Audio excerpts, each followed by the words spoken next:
Influence. Who has influence over you? It's probably a very long list. There is an insane amount of propaganda being spewed by government representatives continually. A lot of doublespeak, a lot of playing with words, a lot of just manipulations in general. And then you look at the corporate world and how much money and time and energy has been invested into understanding the way that people think and how to better manipulate them to purchase what they desire. You look at the cigarette companies, the tobacco industry has paid scientists for a very long time to discredit anybody who would speak out against the dangers of smoking. And then you have the sugar industry with all of their lobbyists, and there's plenty of tobacco lobbyists as well. Lots and lots of lobbyists. That's important. You got to have politicians in your pocket in order to get the bills approved and in order to get the message out that you want, right? Like, for instance, pharmaceutical commercials. They're illegal in most countries because you need a prescription to get them. You should need some sort of education in order to prescribe them. I mean, we can get into how all the doctors' education is flawed at its very core because it's all funded by the same industry who wants to make everybody drug addicts or physically impaired so that way they're dependent on them for the rest of their lives, right? Much like the food industry wants people to be fat. Fat people eat more. So you spend more money on food. Not to mention you also have a whole slew of health problems. And it's weird that the same government administration funds both food and drugs, because the food makes you sick and then the drugs keep you alive long enough to keep you eating and to keep on buying drugs, right? Neither of which is in any way interested in your actual health, which is proven by their actions. So you have all of these different companies, different individuals, different whatever, trying to get your attention, trying to sway your opinions, trying to manipulate you. And they know more about you now than ever before, thanks to all of the information that we freely post on the internet, right? And then all of the algorithms that filter these things through and figure out what exactly flips your switch, right? So they have live day-to-day feedback on what you do, who you're with, what you spend your money on, what they spend their money on, right? It's almost to say that people don't have a chance, you know, and then not understanding how your subconscious works and how you actually make day-to-day decisions. Most people are under the misconception that their thinking self is who they are. And they look at their own past under that lens. They look at their own actions under that lens. You know, it's almost like when you're in love. You're in love with this person and you're just fluttered with all these emotions and they can do no wrong, and even their flaws you build up as admirable traits, you know. That's how we look at ourselves for the most part, because it's painful to analyze oneself. And especially when it comes down to the decision that you make and the products you buy, right? Because you trade your time for money, and then you trade that money for items. So you're essentially selling your soul, or selling your time at the very least, because time is the only thing you have, to acquire these things that you don't even truly desire, right? Why is this? Why do we spend money on foolish things that we don't necessarily want? Well, there's a variety of subconscious reasons, and there's a lot of evolutionary hijacking going on to manipulate you as an individual, right? And then obviously there's societal norms, which plays into a whole nother part of your psychology, as well as some evolutionary inclinations. You know, rejection is a very painful thing. So like, you get rejected by not conforming to societal norms. And so if you think about this in the beginning when we were in tribes and everybody was trying to survive, if you were rejected by the tribe, you would most certainly die. Maybe not in all cases, but almost certainly die. And so infants have this pain when they're rejected. And you feel that all the way up through the rest of your life. You know, so when you see so many people doing this thing or buying this product, consuming this food, there's something primitive in your mind that tells you this is what you should also be doing. This is a social norm. This will not get me ostracized from the tribe. And then, as previously stated, the scientists manipulating numbers and all this other fun, trying to tell you what's in your best interest when that's the farthest thing from their minds.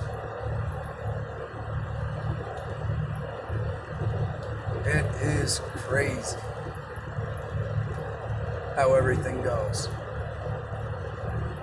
You know, you think that Jeff Bezos or Bill Gates or any of these large conglomerate individuals who are controlling vast swaths of the population give two shits about any of us?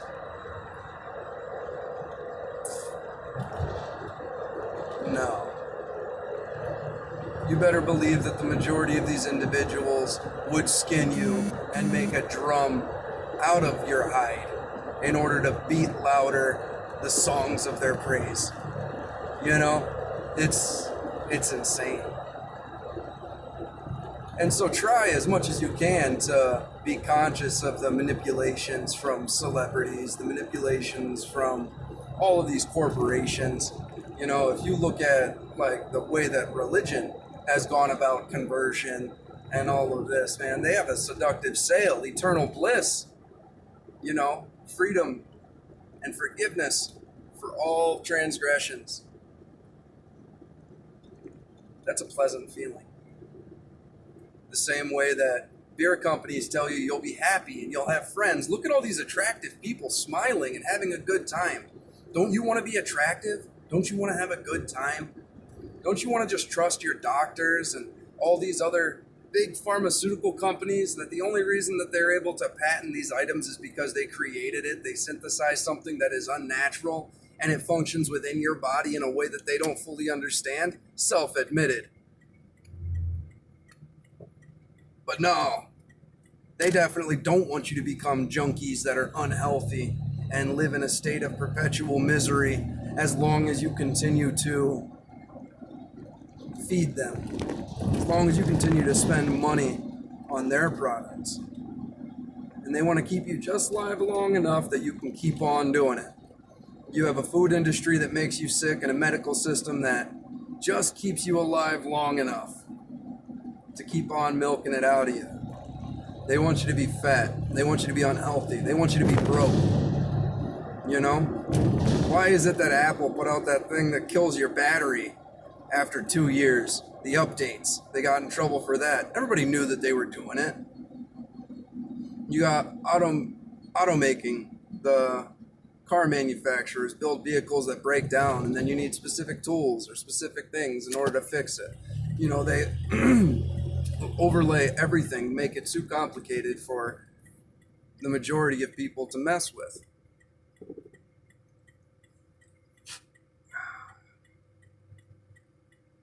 It's blind consumption. And that's the problem with greed, is that it is blind. And most people blindly follow the little path that's laid out, not questioning it. Now, it's difficult, obviously, and you cannot escape influence. And some influence is very good, you know? But at least be conscious of it, or at least try to make an effort to be. There's a great book called Influence by Robert Cialdini, and he goes over the psychology of influence and marketing and different tricks that are used. You know, they give you something for free in order to make you feel obligated to purchase the product or to take a product, I suppose. At least that's what's going on right now. There's a lot going on with a particular medical treatment that a lot of people are feeding the propaganda directly into their arms and without any serious inflection as to the long-term ramifications. When you only trust one source, you have no idea what their motivation is. I mean, it's already been established that the pharmaceutical company does not have your health. They're the ones that are paying doctors, and the FDA is the one making money off of both food and drugs, right? And you see the state of affairs that's happening right now. Obesity is on the rise, diabetes is on the rise, cancer is on the rise, autism, and all these other fun things that are all spiraling. But don't worry, there's a pill for that. You're sad? There's a pill for that. You're too happy? We got you. You're in pain? That's fine. Your muscle's too tight? Your muscle's too small. Anything you need, there's a pill for it. You know, or a treatment, or an injection, or whatever else. We do not live in a tribe anymore, right? We do not need a fear of rejection. The people that stand out are the ones that rise above now, not those who conform.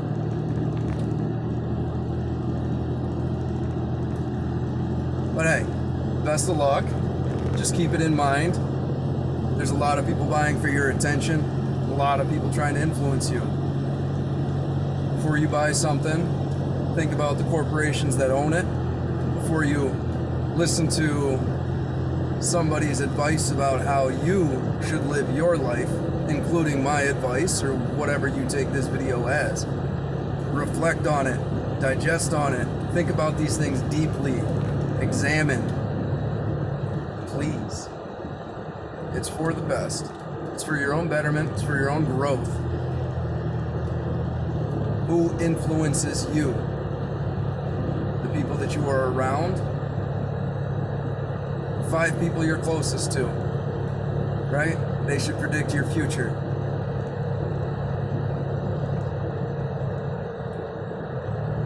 But especially corporations, government, and all of these totalitarian, they definitely do not have their best interests, your best interests in mind. So someone has to, and that needs to be you. A bit more in common with each other, and those who want us to fight.